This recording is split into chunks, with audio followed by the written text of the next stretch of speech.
அன்பு தமிழ் நெஞ்சங்களுக்கு ஆஸ்ட்ரோ தமிழ் மகளின் இனிய வணக்கங்கள். இன்றைய பதிவில் தோல்வியும் துரோகமும் இல்லாத ஒரு வாழ்க்கையை கொடுக்க போகின்றன இரட்டை கிரகங்கள். அந்த கிரகங்களினுடைய சேர்க்கை துலாம் ராசியில் பிறந்த உங்களுக்கு தோள் கொடுப்பதற்கு தோழன் கிடைப்பது போல தோல்வி மற்றும் துரோகம் இல்லாத ஒரு வாழ்க்கையை கொடுத்து எதிரி கடன் நோய் இல்லாத ஒரு இன்ப வாழ்க்கையை தரப்போகின்றன இரண்டு கிரகங்களினுடைய சேர்க்கை. சனி மற்றும் ராகு, இந்த இரண்டு கிரகத்தினுடைய சேர்க்கை தான் இந்த விஷயத்தை தரப்போகுதுங்க. இன்றைய பதிவில் அதை பற்றி பார்த்துடலாம். பதிவினை முழுமையாக பாருங்கள். பதிவு பிடிச்சிருந்தா லைக் பண்ணி கமெண்ட் பண்ணி மற்ற நண்பர்கள் உறவினர்கள் பயன்பெற அவங்களுக்கும் ஷேர் பண்ண மறந்துடாதீங்க.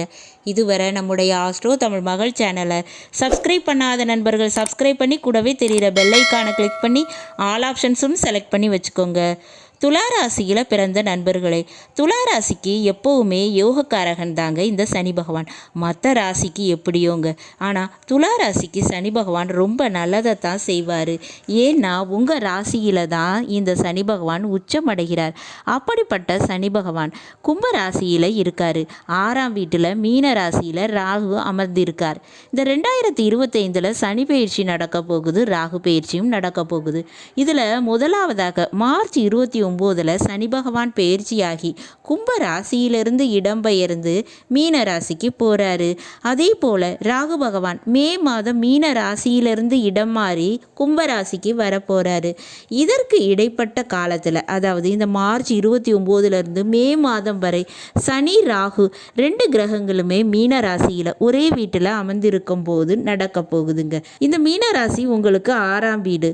6ஆம் வீடு அப்படின்றது எதிரி கடன் நோயை கொடுக்கக்கூடிய வீடுன்னு சொல்லுவாங்க.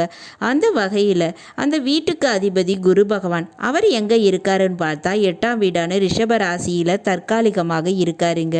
அப்போ குரு மறைந்திருக்கக்கூடிய இந்த காலகட்டத்தில் ராகு சனி உங்களுக்கு நல்லது செய்யக்கூடிய கிரகங்கள் 6ஆம் வீட்டில் அமரும் போது நிச்சயமாக மலையளவு கடன் இருந்தால் கூட அது கடுகளவாக சிறிதாக காணாமல் போயிடுங்க.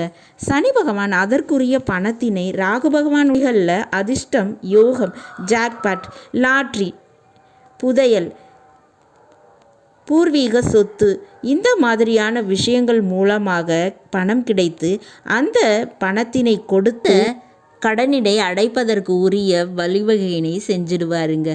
ரெண்டாவதாக எதிர்பாராத திடீர் பாகப்பிரிவினை, சொத்து சுகம், ஷேர் கிடைக்கிறது போன்ற விஷயங்கள் நடைபெறுங்க.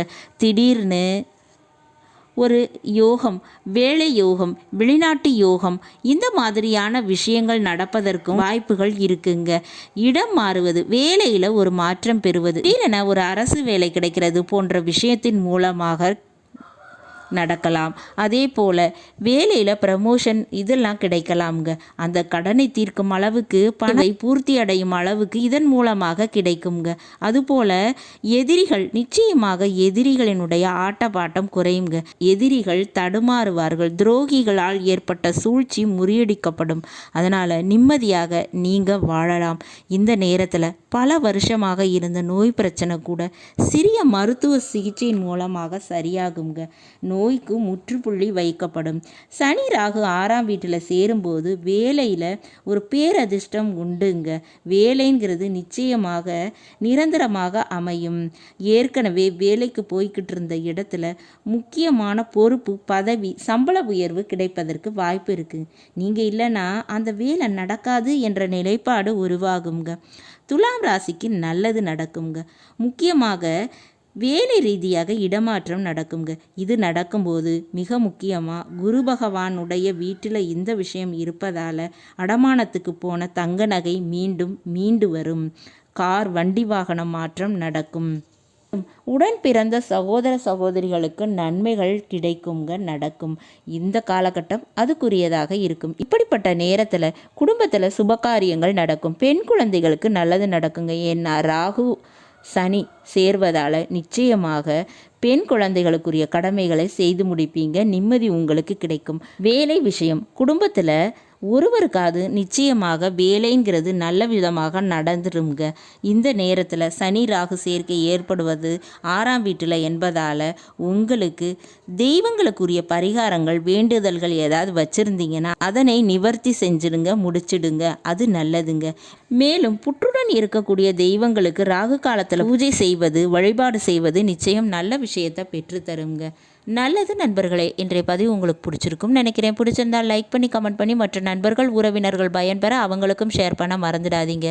இதுவரை நம்முடைய ஆஸ்ட்ரோ தமிழ் மகள் சேனலை சப்ஸ்கிரைப் பண்ணாத நண்பர்கள் சப்ஸ்கிரைப் பண்ணி கூடவே தெரிகிற பெல்லைக்கான கிளிக் பண்ணி ஆல் ஆப்ஷன்ஸும் செலக்ட் பண்ணி வச்சுக்கோங்க. மீண்டும் ஒரு நல்ல வாய்ப்பினில் உங்கள் அனைவரையும் சந்திக்கிறேன். அதுவரை ஆஸ்ட்ரோ தமிழ் மகளின் அன்பு கலந்த வணக்கங்கள். நன்றி.